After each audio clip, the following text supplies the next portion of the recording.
Apologies for the delay, but the last part is going to be out the day after this one. Hello and welcome back to the second channel where the content can be anything, and this time it is once again Trails in the Sky first chapter. Thank you to Gung Ho Entertainment for providing me the review code, and yeah, I kinda lied. I got Trails done again. As in, when I finished chapter 3, I was like, I'll just play a little bit of the finale before recording the chapter 3 video. And by the time I realized it, 5 days had passed, and I had platinumed the entire game. So that's where I've been the last few days. Anyway, this video, like the chapter 1 and 2 ones, is designed for people who have already played the original Trails in the Sky first and second chapters. So this video will include spoilers for those two games as well as this one through the end of chapter 3.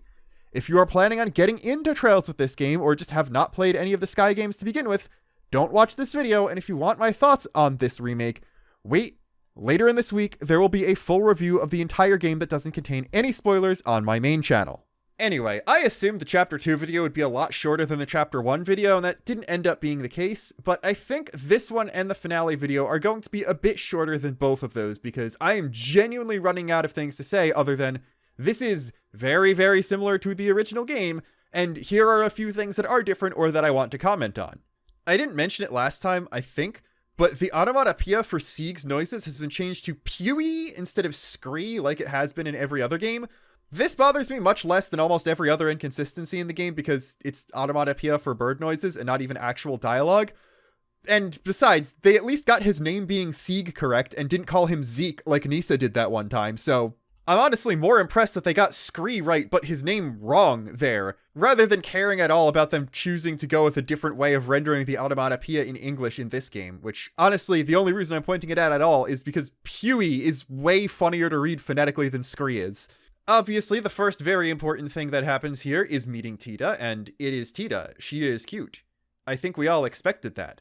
I'm really glad they didn't tone down the fact that she has a giant Gatling gun for her S-Craft in this game. They're almost certainly going to change the animation of her orbital cannon S-Craft in the second chapter remake, but that's purely because it's lore-breaking with how the series has developed since then, and I have absolutely zero problems with that. That is the exact kind of change they should be making to this kind of thing. Anyway though, as for her English performance, it is objectively speaking good as a performance, but it's not as different from how she sounds in games later in the timeline as a 16 or 17-year-old, as it probably should be given the fact that she is 12 and grows a lot physically in between those two designs, but it works completely fine. The thing that has me most curious here is actually how they are going to handle Ren in the SC remake in terms of voice acting in both languages. In Japanese, Teta has had the same VA in every one of her appearances besides this remake, where much of the Japanese cast was completely recast for no real reason I can see, and in English, she's had one VA in the original Sky trilogy and then has been Brianna Knickerbocker ever since then, including this remake. Ren, on the other hand, has had 2 different VAs in both languages, but the game in which they switched VAs is different for the two of them, implying the switch was done for different reasons, which makes me wonder how exactly they're going to handle returning to the youngest state of this character for second chapter. In Japanese, the youngest appearances of Ren chronologically were voiced by Kumiko Nishihara, so that is Ren from the ages of 11 to 13. Then she doesn't appear in games until she's 15, at which point she's now voiced by Aoi Yuki, who has played her ever since then, up until the most recent game where she is 18. This marks a very big delineation in between her VAs, where young Ren is voiced by one person and older Ren is voiced by another person. And also, just based on a cursory look, Nishihara seems to have retired in between when Ren was last played by her and when Yuki took up the role anyway, plus they might have wanted to recast with a higher profile VA in the first place, so that's all of that. In English, on the other hand, and keep in mind, there are 2 games that have not been dubbed period, Ren is voiced by Sandy Fox in the original Sky games and her first appearance as a 15-year-old, but every game after that, she's been played by Courtney Lynn. In most cases, Nisa did a pretty good job of getting back VAs who played characters only for a short period of time when they showed up much later down the line in later Cold Steel games, so in this case it seems like the recast was a case of they were only able to reliably get back her original Sky VA once, and as such decided to permanently recast her. So there we go.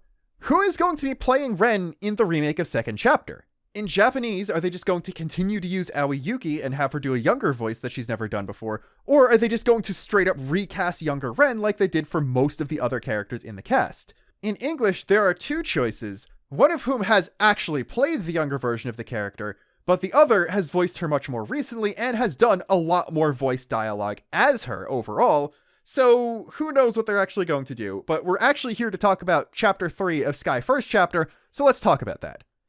You get Teta as a party member really early on in this chapter, and she's kind of actually just Hydrogen Baby this time. She's benefited a lot from physical actually being good in this game, and from evasion becoming much more viable because she has a very wide radius blind craft, but also, they just buffed the hell out of Vital Cannon, which was already pretty decent, especially in later games once it got an upgrade, but now, not only does it restore a bunch of HP, it also cleanses stat debuffs, and restores 30 CP. Now, it costs 50 in the remake, but you can target Teta with Vital Cannon, meaning it effectively only costs 20 CP to use, and it is extremely easy to get that 20 back reliably without doing a whole lot. Like, even casting Forte or having Estelle use Morale is enough to make it effectively free, while also charging up every other character. And, well, guess who the fourth party members are when you have Teta in the party? It's either Agate or Xin, characters who in this version can just completely spam their S-Craft, and that's probably the best thing you could possibly do with them. Oh, also it can crit now. When it crits, it restores 45 CP, so in that case it only costs 5 if it happens to crit on Teta.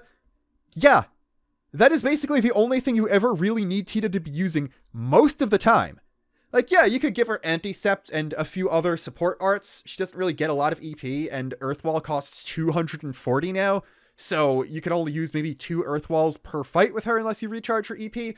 But hey, she has one of those stances that gives her a stat buff that also restores a bunch of EP and grants her debuff immunity, so yeah, you're probably going to get infinite Earthwalls with her as well eventually if you choose to go down that direction.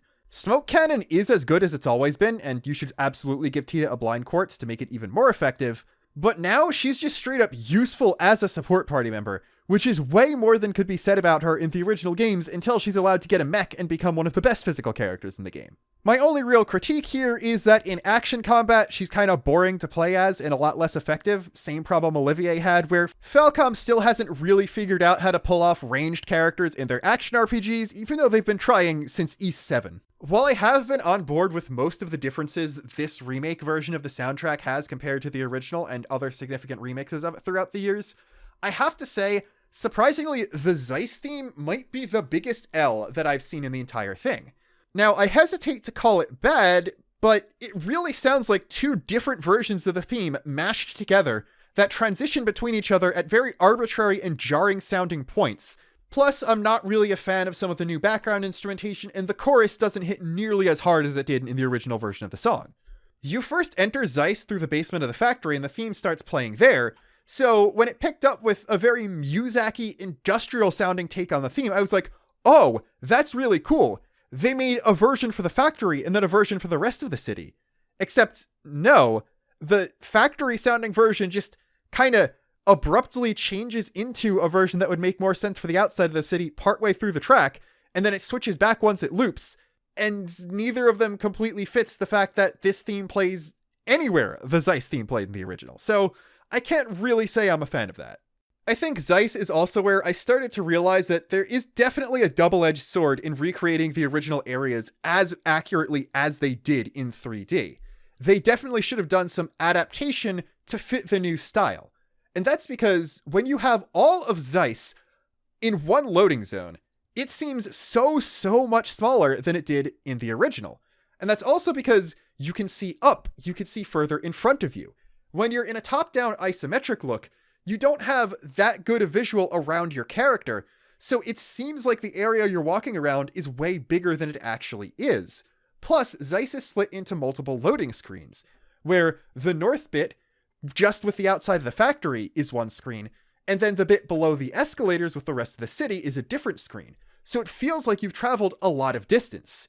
Here, though, the entirety of Zeiss is like a couple blocks, and then the factory, and it feels really small for what's supposed to be a major industrial city.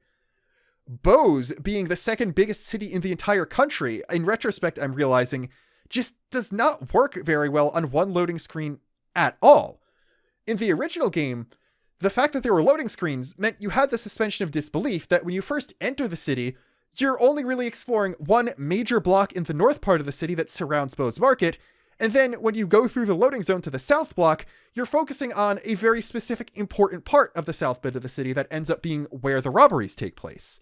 In the remake, you can see the entire city from much of the Bose region, and just walking around it, it's about the size and has about as many buildings as a relatively small rural town in one of the Daybreak games would, so it just does not hit as well.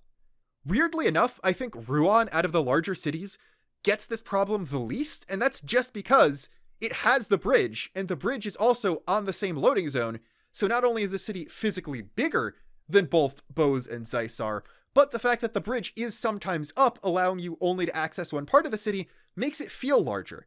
Plus, being able to look at the cities from afar honestly makes me realize, in lore, Bose is the second biggest city in the country, but in gameplay, no, Rouen definitely is the second biggest. Climbing the tower in this region, which is called Crimson Tower in this version, changed from Carnelia Tower in the original, it does seem like they did a lot of good trickery in terms of hiding far-off locations in the Zeiss region from each other, to make the distances you travel seem a lot larger. While you can see Zeiss and Sanctheim Gate very, very easily from the tower, you're not able to see Elmo, and in fact it's very difficult to even see the direction the path goes to get there, because it's hidden really well in between trees and canyons and stuff. And you can't see the far side of the mountain where Erletten is. Plus, the way to Leyston Fortress is pretty well hidden. So it feels big, even though the actual walking distance to get to Elmo is a lot shorter than it really should be. And once you get out of the forest and out of the canyon, you can just see Zeiss from a really long distance away that takes only like a minute to cross when it really should be a lot longer, given the fact that it is supposed to be an equivalent hike to getting to Bose from Roland on foot, when it's really only like a third of the distance. I also think they were probably too faithful with the overworld area design in general, in addition to just the cities. They probably should have completely redesigned them so that they follow the same paths and go to the same places, but are explicitly designed around the new gameplay style and maybe have better exploration, like what Daybreak areas look like, but hopefully even better, rather than being the exact same layout but made wider, because there are barely new collectibles or treasure chests in this version, and the areas themselves are just bigger and take longer to get from one side to the other. And I mean, crossing perpendicularly to the road you're supposed to travel, not just going down the road to get to the destination, so they feel a lot more empty and flat compared to, again, the more close-up isometric view that limits the amount of distance you can see, so an equally short area that doesn't take as long to cross horizontally feels like a much longer trek. Basically, these remakes somewhat feel like Falcom is flirting with a Xenoblade-style level design in terms of the amount of stuff they have loaded in at one point, and the amount of distance you can see and areas within the same loading zone you're actually able to look at from a distance. But the actual explorable areas are just bigger, emptier versions of the original Trails in the Sky areas, so they should have just committed all the way and redesigned the explorable parts to be more like that series, because that's the entire point of having big areas, not just for the sake of being big. They got the beautiful views down pat on their first try, but I think the explorable level design is the next thing they need to tackle if they're going in this direction. The other funny Xenoblade inspiration I definitely saw in this remake is the focus on eyes in cutscenes and how well they're animated. I'm really starting to think someone at Falcom played Xenoblade 3, saw how incredibly animated the eyes are in emotional moments and cutscenes in that game, and are like, wait, we should try that kind of thing with Trails in the Sky. They did a mock-up, everyone loved it, and that's the reason this project was greenlit as a ground-up remake instead of just another remaster of the original games. I'm actually really happy with how they portrayed the Agate and Teta relationship in the remake so far. It's great, it's wholesome. I cannot wait for all their stuff in the SC remake, especially if they go into the more animated cutscene style when doing some of the stuff related to them. My only real complaint is that in the English script, Agate really, really relies on calling Teta and sometimes Estelle and Joshua brat. Like, I feel like the word he uses to disparage Teta and also tease her for being young shouldn't be the same word he uses to try and get Estelle and Joshua to back off because they're too green as bracers to do the kind of things that he's doing. But that's kind of not really a big deal compared to all the really good stuff they managed to do, both in animation and voice acting and script related to the two of them. While we're talking about those two, though, unfortunately, the remake killed one of my memes about the game that a lot of other people might not have, but I always thought was really funny to joke about. And that is the nature of Agat's injury when he gets shot at the top of the tower. I honestly think that some of the Capel entries in the remake script are one of the few things that actually does a bit better than the original Xseed script. Like, technical entries in a computer database are one of the few times where you want to do a dry, literal translation of something, and it's supposed to sound sterile, so yeah, I guess it's kind of a backhanded compliment. But either way, I think the entry about orbital weaponry made it a lot clearer that orbital weapons are capable of being as deadly as traditional gunpowder weapons. They just have the option to not be because they are variable in power levels. So like if you have an orbital rifle, you'd be able to change the settings on it. So maybe it could be as powerful as a real world modern assault rifle. Or you could tone it down a bit and use it like a traditional real world hunting rifle. Or you could tone it down a lot of the way and it would just be a BB gun. That kind of thing. I didn't think that was the case. I always kind of assumed that orbital firearms were weaker than gunpowder firearms of the same caliber, but that isn't the case. They're just variable. I think it was made a bit clearer in this version of the script compared to the original. This is relevant because on top of the tower, Agat gets shot with an orbital weapon by one of the intelligence division guys trying to protect Teta. And no one really seems to care about the fact that he gets shot.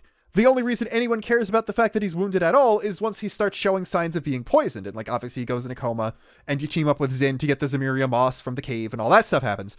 But I always thought it was really funny that people were like, oh no, he's been poisoned. Not the fact that he was shot, period. And I thought this was just because, okay, he body blocked the shot in some way.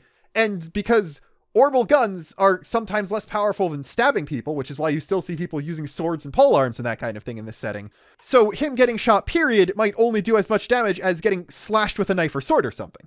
Like, it's explicitly stated that the reason Cassius and therefore Estelle use staves is because it is a protective defensive weapon, not specifically designed for taking a life. And that's its own thing.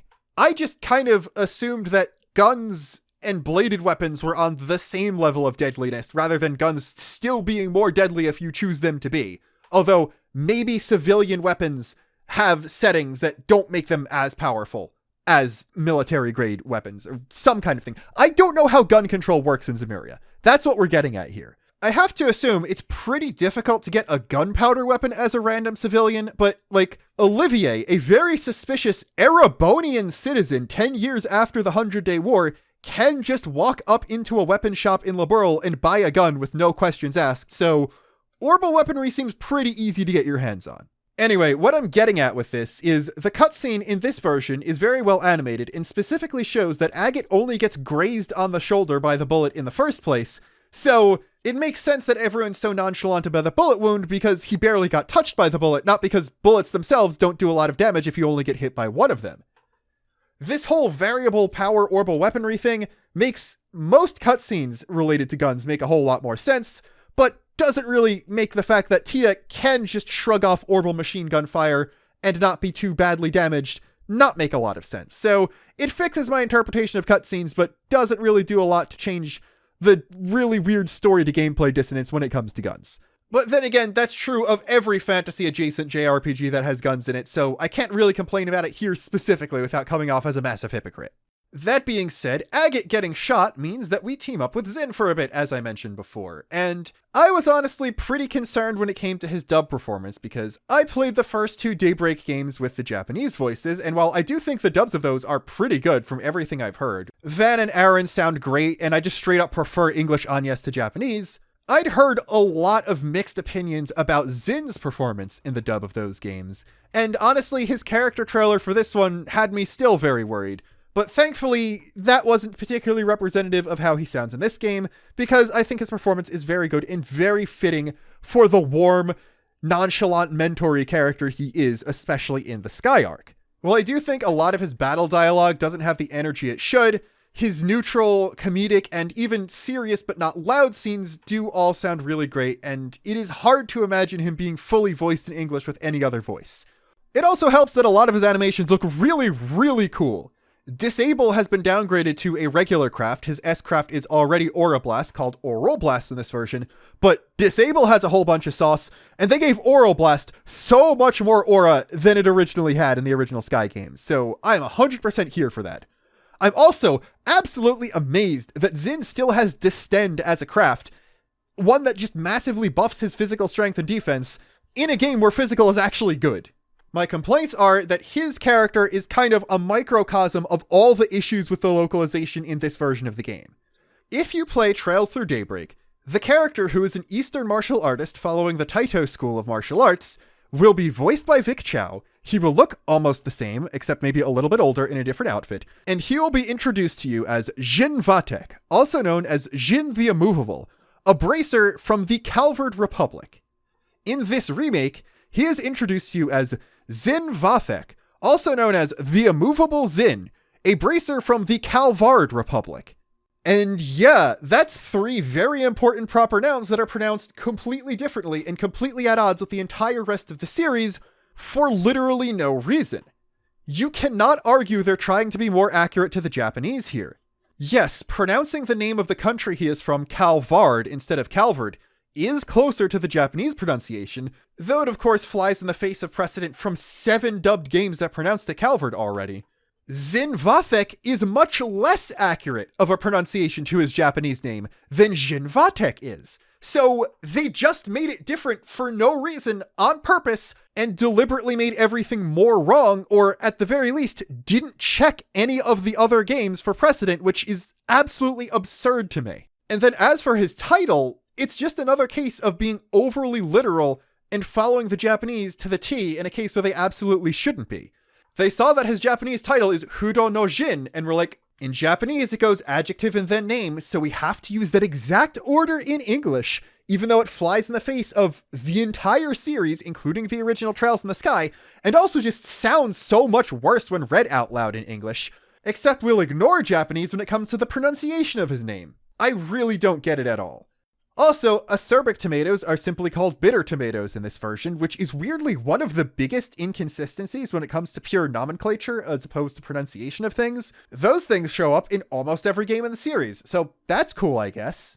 Starting in this chapter and continuing into the finale, I also noticed a lot of instances where the voiced dialogue, especially in active voices, did not match what the subtitles were saying, sometimes only in a couple words, sometimes almost the entire line. And then also, I noticed a lot more just grammatical issues in written text as well. There were several cases of text boxes where the last sentence of the box did not have punctuation, regardless of whether or not it should have been a period, exclamation point, or question mark.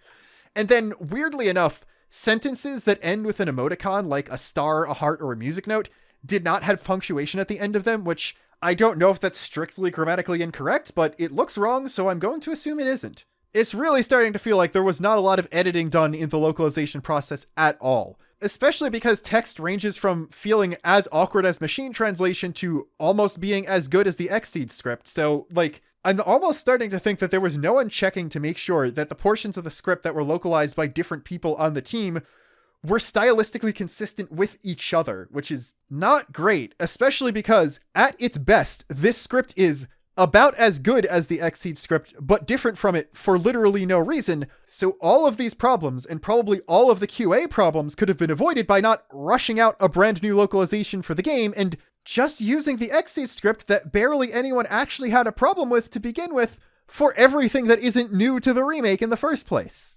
A few other things I wasn't particularly a fan of were Estelle fawning over Tita's cuteness was so much less pronounced than it was in the original script, and that kind of made her getting so endeared to her that she wants her to be a little sister not hit quite as hard or make as much sense. And then also, one of my favorite minor NPCs from the Sky Arc is Emma, the maid at the Zeiss Hotel. Her infectious, over-the-top energy for her job is so much less pronounced in this version, but all of the dialogue where she talks about her boss wanting her to tone it down a bit is still present and translated accurately. And it just doesn't make sense why the boss would want her to tone it down in the first place, because now she's basically just someone who is determined to get better at doing her job. Circling back to Xin though, I think some of his action style gameplay was actually inspired by a bug in the PC version of the original second chapter. and that is a craft he had called Thunder God Kick that he only gets in that game, had a bug where if it hit multiple enemies, instead of hitting each enemy once like it's supposed to, it instead hits each enemy for as many times as there are enemies getting hit by the attack, which is not only a really funny bug, but also basically the only way physical was viable in second chapter at all, and the only reason to bring Xin to a fight, because he somehow became one of the best crowd controllers in a game where big AoE arts like aerial are some of the best things you could possibly do with your character's turn. His craft attack in action combat uses a similar animation to Thunder God Kick, including the electric effect, and hits any enemy in radius 3 times, plus being one of the best stuns you can do in action combat in this game, period. So I think it's really neat, especially because the bug was only present in the Steam version of the original second chapter, so this is a bug specifically in the Xseed published version of it, and had nothing to do with Falcom themselves, so it's kind of neat that they're actually seemingly acknowledging something from the Trails series that's iconic, but they themselves didn't have anything to do with. Overall though, Xin is almost as powerful as Agate is, to the point where anytime I swapped between the two of them, I more or less just gave them each other's quartz and equipment. Unironically, one of the best things you could possibly do is give whichever one of them happens to be in your party at the time 2 upgraded gladiator headbands, called victory headbands in this version, because then they just kind of S-craft and S-craft again and S-craft again, and sometimes they'll S-craft and activate their proc-based stance thing where they buff their stats and get a bunch of CP back. It's really funny. I was not expecting Daybreak-based stun S-craft spam to be a thing in a Trails in the Sky game, but it's there, and I like physical being as valuable as arts are, so I'm not about to complain about it. Most of the things in this chapter that were supposed to be funny were pretty funny for me. I think Professor Russell's voice actor does a pretty good job portraying a kooky, absent-minded scientist who still loves his granddaughter a whole lot, even if the script does somewhat let him down in terms of not giving him as kooky things to say as I wish he was. But the one thing that made me laugh the most was a shot in the cutscene where the orbital shutdown happens for the first time. Now, part of this cutscene gets the highly animated, better lighting style, which I think is neat. It's a very, very important thing, given how important the orbital shutdown becomes in second chapter, and also because they do need to pan out and show all the lights in Zeiss going out. But there is one shot where Russell is like, we need to stop this experiment, being trying to test the black orbit, which causes the shutdown, and it pans down specifically to show his hand smacking a button on a control panel to turn off the measuring device, and it looks like a very iconic shot from Xenoblade, one that's frequently associated with the phrase, let's begin the experiment, and Russell says, we need to stop the experiment now. So I completely lost it there. Even if it wasn't intentional, that was really, really funny to my Xenoblade loving heart, so I'm really glad that's a thing. Don't really know where else to put this, but I really like Kilika, just in general. I think giving her as deep a voice as she has in the dub is a really, really good idea, because it just works extremely well in English. I really like her more recent Japanese performances. Her VA changed between Daybreak 1 and 2, and that is her current VA, including in this remake. But she didn't really have a lot of dialogue in Daybreak 2, so I might need to replay this game in Japanese as well. Not only to hear all the recast performances, but also just to hear more of characters who did not get as much voice acting as they should have in more recent games. One of the biggest quality of life improvements I found in the entire remake was the fact that the Royal Army soldiers, I think there are 2 different varieties of them, that you can only fight if you get detected during the stealth segment in the Leiston Fortress escape, are not in the bestiary at all. They might show up if you do fight them, but there's no empty space for them if you don't fight them, which means you can get the achievement for completing the bestiary in one save file without screwing up your perfect BP run. Now, I don't think you need perfect BP on that quest to get max rank and get that achievement at all, but I think it's good that you don't need to tank your BP to 100% another aspect of the game. Stealth segments are pretty interesting in this remake, honestly. I already like them a whole lot better than the Tailing the Mark missions in Daybreak 2. But also, they somehow feel more tense, but also a lot easier. I think having the full over-the-shoulder 3D view makes it a lot more intense and like someone's going to spot you at any moment, even though it makes the lack of peripheral vision all these people have really, really funny. But also, the sight cones are just on the minimap, and I think that makes actually doing the stealth stuff overall a lot easier, which I'm not complaining a whole lot about. It's just a completely different vibe, but in a good way. Sid is another sleeper, underrated character in my opinion, and he always looked a little bit tired in his original portraits, but I'm really, really glad they actually gave him updated art. A PNG of him appears in Cold Steel 4 as a cameo, and it is just still his original Skyark art, which completely clashes with the mostly Crossbell or early Cold Steel art everyone else in that sequence uses. So that was one thing. He outright has bags under his eyes in this version, which completely fits his character. I'm wondering if they'll partially get rid of them in second chapter because he's not as stressed running Leyston Fortress and having to subvert the intelligence division all the time. But I thought that was a really inspired choice, updating his design for the modern age. Get that man a pillow. We only have one new side quest in this chapter, but it's a very big one. It actually shows Estelle and Joshua helping Teta with an invention. And her invention is a really adorable one, because she's working on a bunny plushie with a speaker in it to send to her parents who are off in the East basically doing missionary work, but technology-wise. And she wants to record her own voice to give a message to them. This is the kind of additional foreshadowing in side quests I really like, because it doesn't outright hint at future plot points, it just gives you a bit of information about characters who might be important later, a bit earlier than you would have originally.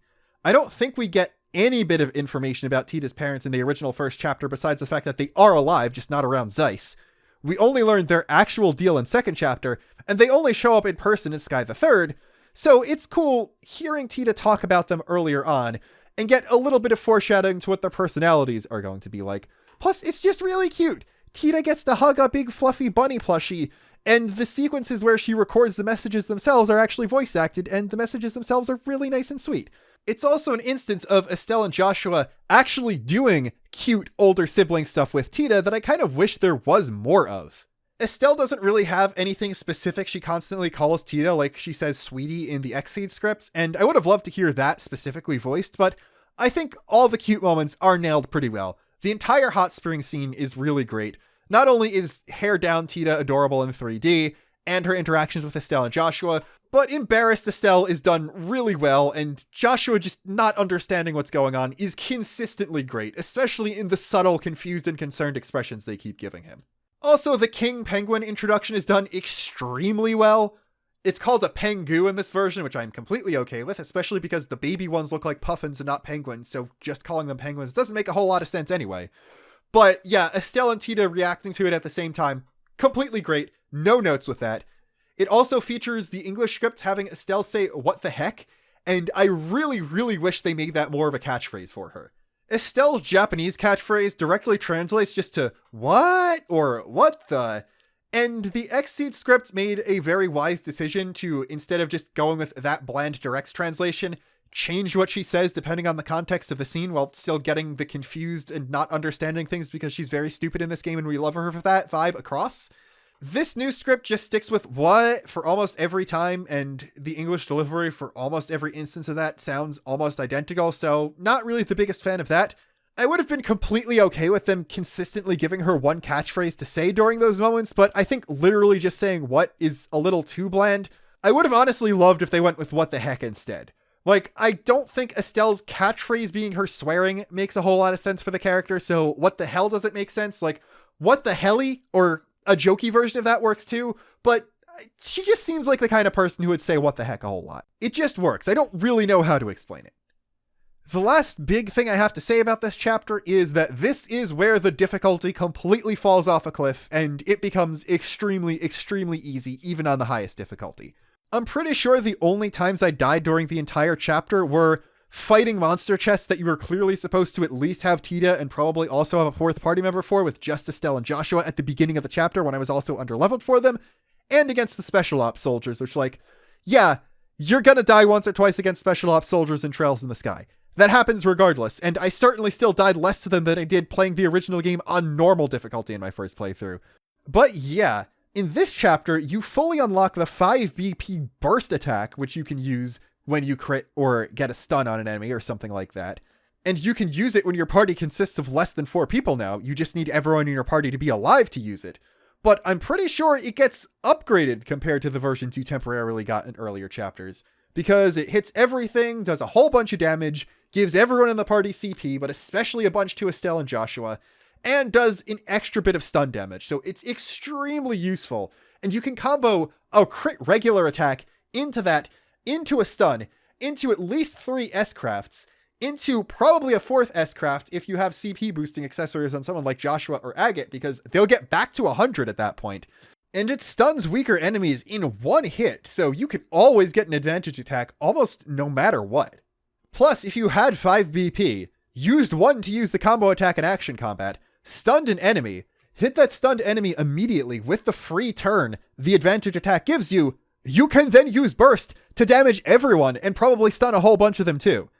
Regular encounters are made extremely easy just by having that, and your power level just kind of spikes here. You could start consistently getting level 3 quartz from chests and stuff, and I believe at this point you can already start upgrading them into the brand new level 3 plus versions of those quartz that you need U material and several copies of the level 3 to get.